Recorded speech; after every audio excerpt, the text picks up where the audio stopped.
She served time for killing her mother. Now she's accused of another violent crime.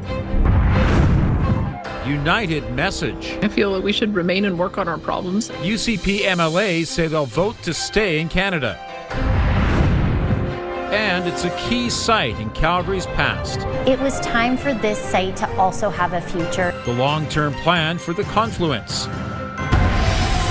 CTV Calgary, local breaking news with Ian White. Good afternoon. We are learning more about the accused in a violent LRT platform robbery that we first told you about last night. Brittany Jewel Mahingen was convicted of killing her mom and has an extensive history with the justice system. Mahingen had previously been charged in an attack involving 2 victims at the Lions Park CTrain station in March of 2023.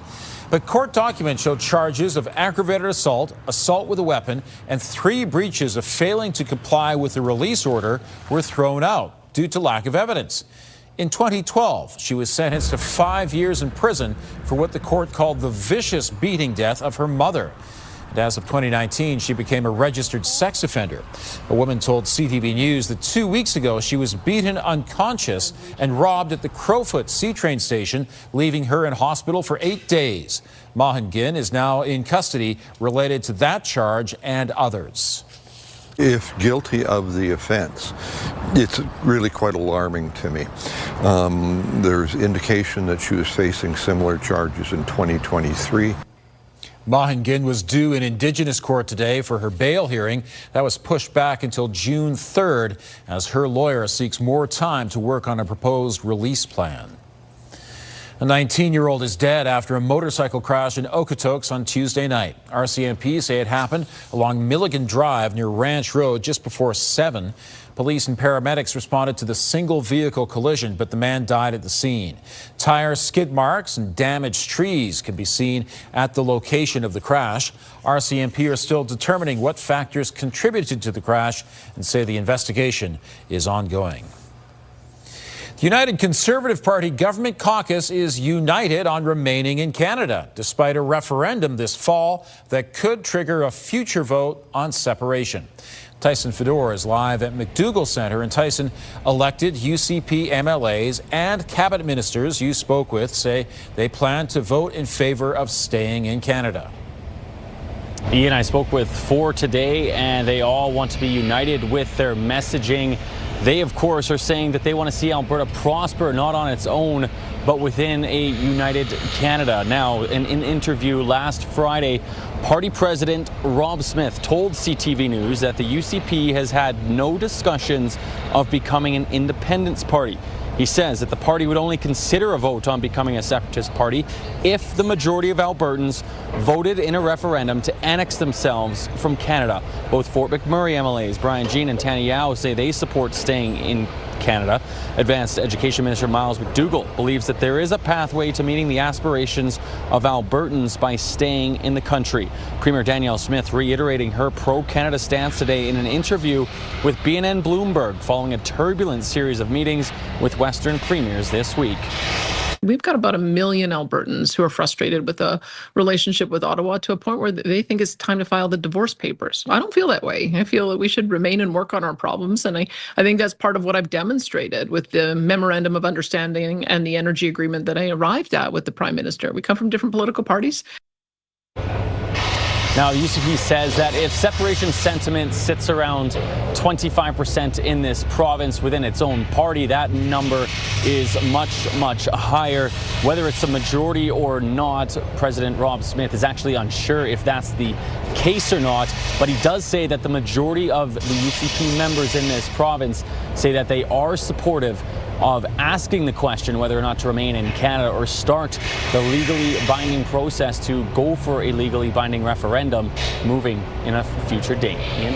Tyson, thank you. Repairs continue after a water main break turned a southwest Calgary street into a lake last night. Everyone was extremely cooperative, took instruction very well, and was able to get their property up and out of the way. They were super helpful with us so we could do our job, and they did everything that we asked them to do to vacate the area. Water bubbled up out of the pavement in the community of Providence Point. Residents say the city was doing work there earlier in the day. Then the water erupted at about 7. The fire department used pumps and hoses to dam the water so it did not impact properties. However, 2 homes sustained minor damage. Firefighters used high-volume pumps to move water away into a green space. The break was on a larger distribution water main, but not a feeder main. About 30 homes had their water supply affected. And you might need some fresh water in this warm weather. Hey? Hydrate, hydrate, hydrate. She's a hot one out there today. And the heat is continually building. Now, Calgary, we have more reasonable heat in comparison to other places. So that's why areas mainly to the east of Calgary are under a heat warning and will be under a heat warning for the rest of the work week until the heat breaks by the weekend. So Calgary, we have a daytime high of 26. This is where we're sitting right now at the airport as well. Winds relatively calm for the most part. It's a really nice August day today in the city. All right, your 24-hour forecast is brought to you by 5th Avenue Volkswagen. Family-owned, community-driven. Discover more at 5th Avenue Volkswagen. And just a look at this, 19 degrees to kick off the day. That's a hot, toasty morning. Lots of sunshine for the day. You'll need the sunscreen. You'll need to stay hydrated. By the supper hours and especially by 8 p.m., we get into the risk of thunderstorms once again. Tomorrow should be a hotter one, getting up to 29 degrees. That full hot forecast coming up. Ian. Thanks, Danielle. The City of Calgary is partnering with the local Humane Society to tackle one of the leading factors to a number of pets being surrendered to shelters. The city and the Humane Society have created a toolkit for renters and landlords.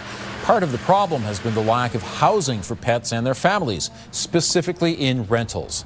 Data from the University of Calgary shows more than half of the city has a family pet, but only 10% of rentals are pet-friendly. The idea is to educate and incentivize both sides, creating clear policies and minimize concerns. It also includes adjusting how we at the city incentivize housing development through our granting programs and ensuring that on our rubric we're including things like do you allow pets or not. And should something occur, Calgary Humane is here with support. We offer behavior classes, we do offer programs to help landlords and tenants just make sure that they succeed in that relationship. The Humane Society says on average, they say 250 families surrender their animal when it's not their choice to do so. The people who run the Confluence are thinking big. Coming up, a look at the long-term plan for the site, including an outdoor hockey rink and a new concert area. And rising from the ashes, plans to rebuild a brewery destroyed by fire 2 years ago. Also, if you have a news tip, text us at 10400. A popular Inglewood brew pub that shut down in 2024 due to a fire could soon rise again. Old Beautiful Brew Pub was destroyed by fire on June 30th, 2024. The building could not be saved, but production of the company's beer was taken over by other businesses to keep it afloat. Now, the development permit application has officially been submitted to the city by the owners. The area councillor says getting it back will fill a hole in the community. It was a bit of a gut punch to the culture that was beginning to emerge there. Of course, Cold Garden, its very, very close neighbor, was a big proponent of that. And having Old Beautiful right there, you just had this wonderful little corner of a third space, community connection. I think when it was gone, there was the morning of kind of this cool warehouse industrial space that was host to great events and things that were very current and cool. There's no timeline for when the new building will be completed. A new site concept plan has been unveiled for the Confluence Historic Site, formerly known as Fort Calgary. The plan includes new pathways, gardens, shade, and structures. New amenities include a powwow arbor, a chilled outdoor hockey rink, and a covered stage with seating for 3,000 to 5,000 people, with capacity for another 13,000 on the concert lawn. Officials say the plan honors the site's history while supporting community activation to bring greater culture, safety, vitality, and economic benefit to the area. We've heard a lot of advocacy from Indigenous community members about showing more representation of Indigenous presence on this site. And then, you know, there's so much happening in the neighborhoods around us with the Workland Center, Olympic Plaza, the entertainment district on the Stampede grounds, the development of East Village and Inglewood. It was time for this site to also have a future. The plan is a 20-year vision, and officials say more work needs to be done to determine the cost. The 42-acre site is the second largest green space downtown after Prince's Island. You know, you see a lot of people wearing shorts on days like today. You could wear shorts first thing in the morning. It's actually warm enough tomorrow. Yeah, even the morning is hot. I was at a Stampede barbecue this morning, believe it or not. Getting started early. Yep. Yeah, and it was wonderful weather. It wasn't too hot by then because we had a little bit of a breeze. But yes, enjoy any part of the day except for if you see active weather headed towards you. You know, for the next couple of days, these are certainly storms to take seriously. Now, most of that activity will be off to the west for today, but we will see some of it move into many communities late day tomorrow. And I'll show you that on the Futurecast in just a second. But first, okay, 11 communities in the province have new daytime highs for May 26th. So a lot of records were broken yesterday. Medicine Hat has a new record, 34.8. Yowzas. Milk River, 33.2. Claresholm, 30.8. 34.7 in Bow Island area, and Coronation area, 33.8. So some real toasty temperatures yesterday. It's a little tiny bit more reasonable today. 31 is the temp in Medicine Hat right now, 29 in Brooks, 28 in Drumheller and Lethbridge, 29 in Milk River, but they'll bounce back to the 30s once again for tomorrow. So this is excessive heat that's really just continuing right through the rest of the work week. So the heat warnings have been extended through Claresholm and up Highway 2 to Okotoks and Bragg Creek. And this basically means our overnight lows will be in the high teens, and our daytime highs will be 29 or above 30. Each community has a bit of a different requirement, but you're looking at hot days and hot nights, so really tricky to get away from the heat even in the overnight hours when you open the windows if you don't have air conditioning. All right, so that's foremost over through Medicine Hat, over to Brooks, and then up basically all communities east of the QE2, east of Calgary. So we talked about this yesterday. All the thunderstorm activity should mainly stay off to the west in the mountains and along the BC border. We will get a couple cells that will stray, and that will mainly be the far south that will be dealing with that. We're not looking at that rolling into Calgary for today. So here you go. I'm going to advance this. Late in the overnight hours could pop into Lethbridge, but again, Calgary, we're in the clear for tonight. Hussar, Standard, Strathmore could see something early tomorrow morning, but it should be a non-severe thunderstorm if you get anything at all. And then late day tomorrow, certainly thunderstorms developing, Calgary included in the potential for this, and they could actually reach the more severe criteria. All right, so let's look at that longer range forecast. 29 is our high for tomorrow. Certainly by the supper hours at 8 p.m., the risk of a thunderstorm could be severe. Smaller chance for Friday. And then Saturday, a system will roll in that will break the heat. So 17 for Saturday, 12 for Sunday, and lots of rainfall on the way, which we need. 10 plus millimeters possible on Saturday. Another 3 to 5 should arrive on Sunday.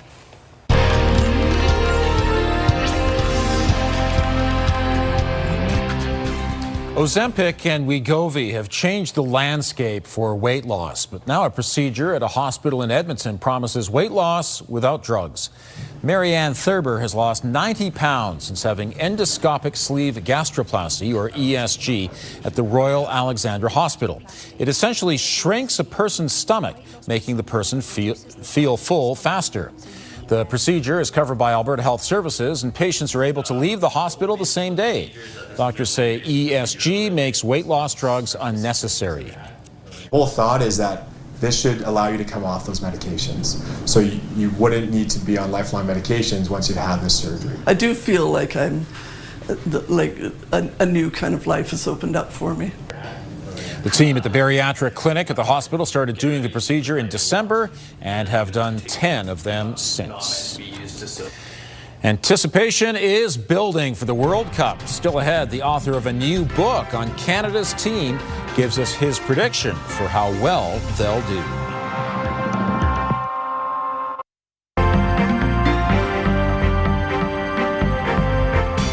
Canada's big banks are reporting their profits this week. Joining me is Robert Geary, investment advisor with the Popowich-Karmali Advisory Group. And Rob, those bank results are coming in. How did they fare? Yeah, we had the three of the majors here today, Ian, and this was BMO, Bank of Nova Scotia, and National Bank all reporting here this morning. And I'll give you the major theme here. They're doing extremely well on their wealth-based business, anything fee-based, capital market side. That's where they're getting a lot of the revenue growth. So that was a theme across all three of them. Another thing that I noticed here is their loan loss provisions, the amount that they put away for potential bad loan loss. They stayed pretty stagnant. And I think this is a good sign that the banks are two things: well capitalized and not too concerned with credit delinquencies at this point. We're seeing that more on the alternative lending space. So on the big bank space, pretty safe. All increased on their dividends as well. All three both traded up today. I just saw a little bit of a weakness in National Bank, but it had a little bit more lofty expectations. And Lululemon settles a dispute with its founder and University of Calgary grad, Chip Wilson. Yeah, there you go. Yeah, he is a original Calgarian, and I think this was an interesting one because they've been in this proxy battle with Chip Wilson, who's not on the board anymore since December, and he was fighting against who he wanted on there. There's a reason for this. He still owns 9% of the shares, so he has a vested financial interest, a massive financial interest in this. The stock has not been doing well, so he is encouraging to try and get the right people on the board for a turnaround, and they finally okayed two of the three. They will okay the next one here in October. So he's getting his ways, but they did say that he can't talk negatively or publicly or privately about Lulu or the stock here for 18 months. So this is a little bit of a gag order for him to get his way. Stock was up 3% on that news today. Interesting agreement. Thanks very much, Rob. Yeah, appreciate it. Alberta is continuing a program to encourage kids to learn skilled trades.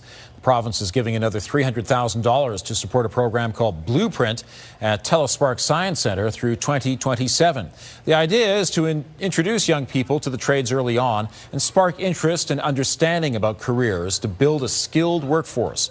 Blueprint has welcomed more than 100,000 visitors, including more than 40,000 students. The opportunity for us to showcase how skilled trades are essential to building a sustainable community economy in our province is critically important. Employment and Social Development Canada estimates 700,000 of Canada's 4 million trades workers will retire by the end of the decade. The Premier continues her pro-Canada stance despite a fall referendum question that could lead to a separation vote. Here's Tara Nelson with a look ahead to CTV News at 6. Hi, Ian. Several UCP MLAs are sharing how they would vote in the fall referendum. It comes as the party's president says the United Conservatives have not discussed becoming an independence party. What the MLAs and the Premier are saying today, that's coming up at 6. Also ahead, Canada's former Environment Minister resigns from the House of Commons. Stephen Guilbeault warns about the potential impact of the Alberta Pipeline project. We have that and more coming up. Ian. Thanks, Tara. Canada will host the World Cup in just a couple of weeks. Author Murray Mollard examines the state of Canadian soccer in his new book, Winning Pitch, the Canadian men's soccer team at the World Cup and beyond. Joining me from Vancouver is Murray Mollard. Nice to speak with you today. Thanks for having me. Now, we should point out that you grew up here in Calgary, and we have some wonderful pictures from your book of you with the Thorncliffe team and with the Calgary Blizzards as well, wearing their white cowboy hats. When you were that age, as a boy in Calgary, what were your hopes for Canadian soccer? Well, listen, I was just soccer mad, so anything I could get my hands on in terms of Canadian soccer was a bonus, and it was hard to get information back then. I mean, I wanted the Canadian team to go to a World Cup, and the World Cup was a big deal in the rest of the world, but it really was still in its infancy in the Canadian viewer landscape and the Canadian sporting landscape. But I wanted Canada to make it to a World Cup, and so there was World Cup qualifying. We did have Canadian teams, and I remember in particular in 1977 playing the Americans in a playoff match in Haiti, of all places. And we beat them. Nobody expected us to beat the Americans, except maybe our own team and our coach. But we beat them, and we moved on to qualifying in further rounds there. And we didn't make the World Cup in the '78 in Argentina, nor did we qualify for Spain in 1982, although we should have. We had a good enough team. But yeah, we finally made it in 1986. Okay, fast forward to today. The Canadian team right now is training in Charlotte, North Carolina, partly to get used to the heat. What are your hopes for Canada at the World Cup this year? Well, my hopes and quite frankly, my expectations, and I think they're reasonable expectations, is for Canada to qualify for the knockout rounds. We have a good enough team to do that.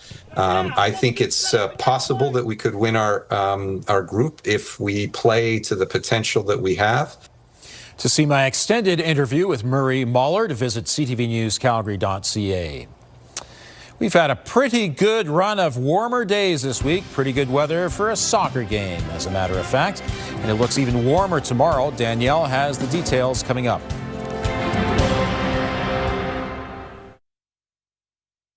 So we saw those record temperatures in other parts of Alberta earlier. Not so much in Calgary, but still quite warm. No, Calgary is sitting in this little pretty pocket where we're getting nice heat, but it's not as excessive as those other communities, right? So 26 degrees was our high today. Current temperature, normal is 18, so of course we're above normal. It will be a little more excessive tomorrow, likely getting up to 29 degrees. And while I have mentioned that today we don't have the risk of any sort of showers or thunderstorms, that should stay way off in the west to the mountains. Tomorrow, late day, risk of severe thunderstorms. Ian. Thanks, Danielle. Guests heading to the Athabasca Glacier being shuttled up in a new electric vehicle this week. Pursuit Attractions Made in Canada Ice Explorer will tour the Columbia ice field. It can run up to 6 days without needing a solar charge. The vehicle is also lighter, roomier, and comes equipped with more safety features than its diesel predecessors. Pursuit says it's the first of its kind, but likely not the last.